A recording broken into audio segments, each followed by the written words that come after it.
우리 사회 곳곳에는 지명에서처럼 일제가 남긴 잔재가 사회 깊숙이 자리하고 있습니다.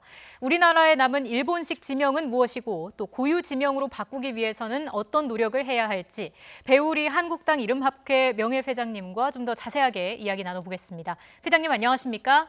네, 안녕하세요. 네, 창씨 개명도 있었지만 창지 개명도 네. 있었습니다. 일본이 우리나라를 식민 지배했을 때 얼마나 많은 지명들을 바꾼 건가요? 어이구, 엄청나죠. 그러니까 전국적으로 보면 한 반 정도가 바뀐 건데, 네. 특히 서울 같은 데는, 이 종로구 같은 데는 62% 정도가 거의 일본식 이름이에요. 일본이 이렇게 창지 개명을 시킨 이유가 있을까요?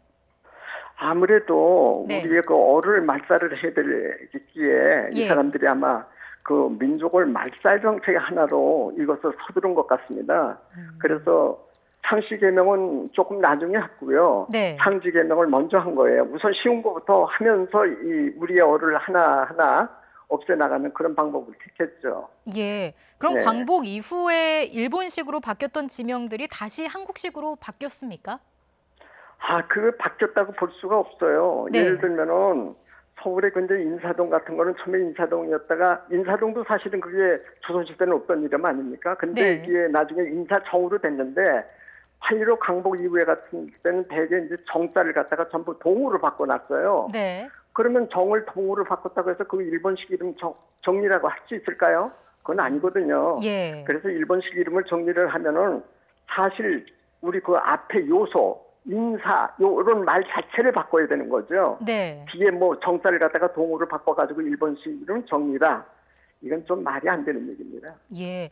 회장님, 네. 아직도 일본식 지명 사용하는 곳들 어디가 있을까요? 뭐 좀 많죠. 뭐 예를 들면 세종대왕이 태어난 곳 한 군데만 들어도 거기는 옥인동인데 네. 사실 이게 이 옥인동이라는 이름도 일본인이 붙인 거예요. 거기 왜 그러냐면은 그 옥자가 옥류동의 그 옥자거든요. 근데 거기 인왕산 바로 밑입니다. 네. 그 세종대왕이 태어나신 것인데 옥류동의 옥자하고 인왕산의 인자를 따가지고선 옥인동 이런 식으로 만들었단 말이에요. 예. 그렇죠. 이제 관철동 같은 것도 철물전달이라는 그 하고 그래서 이제 그 앞에 있는 그 관자를 갖다 관인방 같은 그 관자를 또 넣어가지고 네. 관철동 이런 식으로 한 거죠.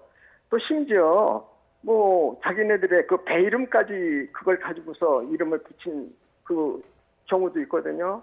또 예를 들면 이제 잘 아시는 일본의 인천의 송도 얘기입니다. 예. 예, 이런 식으로 일본인들은 서서히 그 우리의 말살 정책이 하나도 이렇게 땅 이름을 바꿔 나간 겁니다.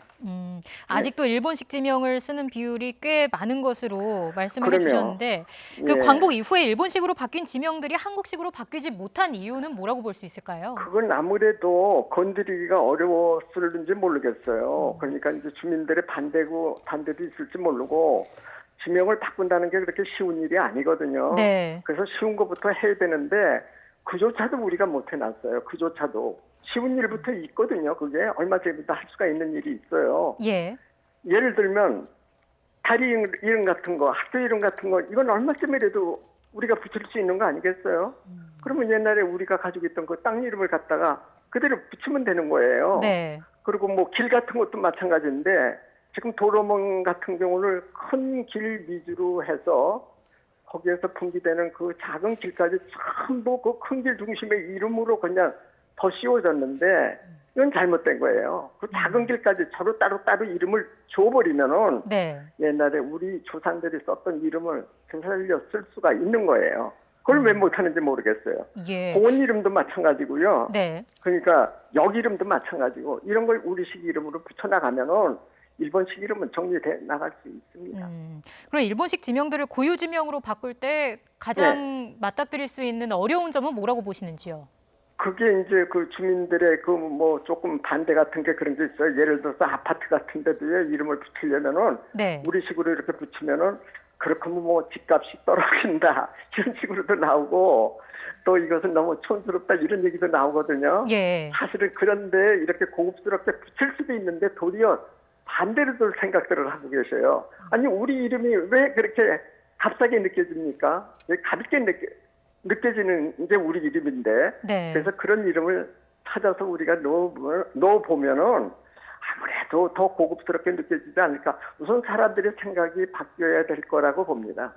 실제로 주민들의 반대 때문에 지명 변경이 무산된 적이 있었던 건가요? 그렇죠. 예, 있습니다. 그건 이제 예를 들면 뭐 학교 이름 정하는 데도 있었고요. 아파트 단지 이름을 정하는 데도요. 그게 부딪힌 경우가 있었거든요. 네. 제가 이제 지명위원회를 여러 군데를 가는데요. 가면은 그것을 알 수가 있어요. 이러면은 주민들이 이거는 몇 퍼센트, 저거는 몇 퍼센트 하는데 토박 이름으로 해가지고서 정한 거에 퍼센티지가 많이 들어오지를 못해요. 그럼 바로 이것은 우리 이름이 그만큼 홀대받고 있고 천대받고 있고 무시당하고 있다는 얘기거든요. 네. 그래서 조금 전에 얘기했듯이 우리 사람들의 생각이 우리식의 혼을 갖고 우리식의 얼을 갖고 우리식의 그런 그 조상들의 그 힘을 받아가지고서 거기에다가 그 제대로 붙여나가는 하나하나의 그 작은 것부터 실천하는 그런 작업이 필요할 것 같습니다. 예, 사회적으로 그런 분위기를 조성하는 것도 필요할 것 그럼요. 같고요. 그렇죠. 예, 네. 지금 한국당 이름학회에서는 창지 개명된 지명들을 한국식으로 바꾸기 위해선 어떤 노력을 하고 계신지요? 예, 노력 많이 하고 있습니다. 네. 저희가 이제 노력 많이 하고 있고요. 어디가 이제 잘못됐다 그러면 이제 예를 들어서 표지판 같은 게 옛날 일본식 지명이 그대로 붙어 있는 경우가 있어요. 네. 예를 들면 우리 집 앞에 욱천이라는 내가 있는데 그게 만초천으로 바꿨어요. 욱천이 일본식 이름이니까. 근데 나가 보니까 욱천 고가도로 이 표지판이 그대로 붙어 있는 거예요. 네. 근데 이런 걸 놔둘 수가 없잖아요. 그래서 제가 구청이나 시나 이런 데다가 전부 이거 고쳐놓으라고 그런데 지금 작업 중일 거예요. 고쳐놓을 것 같습니다.